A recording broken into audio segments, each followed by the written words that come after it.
empezar, me impresioné mucho con el diagnóstico. No sabes qué es lo que va a suceder ni lo que realmente es la diabetes.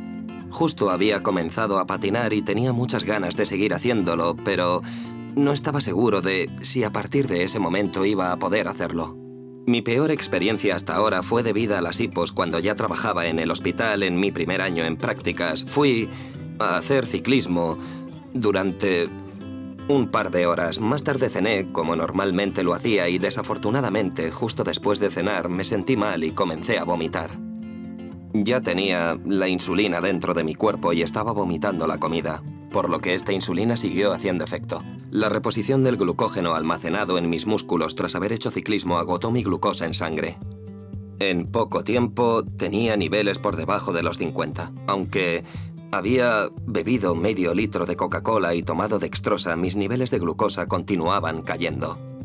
Lamentablemente, unos compañeros me tuvieron que llevar a urgencias en el hospital donde trabajaba para que pudieran atenderme, y esa fue la primera vez que no supe lidiar con la bajada de mis niveles de glucosa.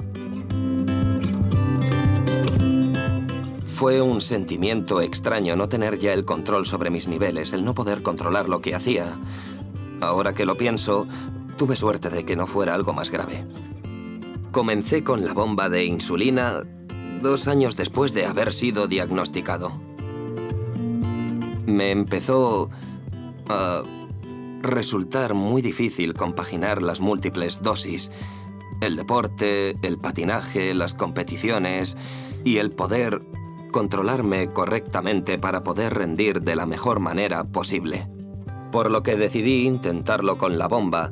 Interfirió muy poco en mi vida diaria y me funcionó muy bien mientras practicaba deporte, así que decidí quedarme con ella de forma permanente. Lo mejor de una bomba de insulina es que con la ayuda de la propia bomba no tengo que amoldar mi vida a mi diabetes. Todo lo contrario, puedo controlar la diabetes de manera que esto no limite mi vida. Sin duda, esto ha sido lo mejor que me ha pasado.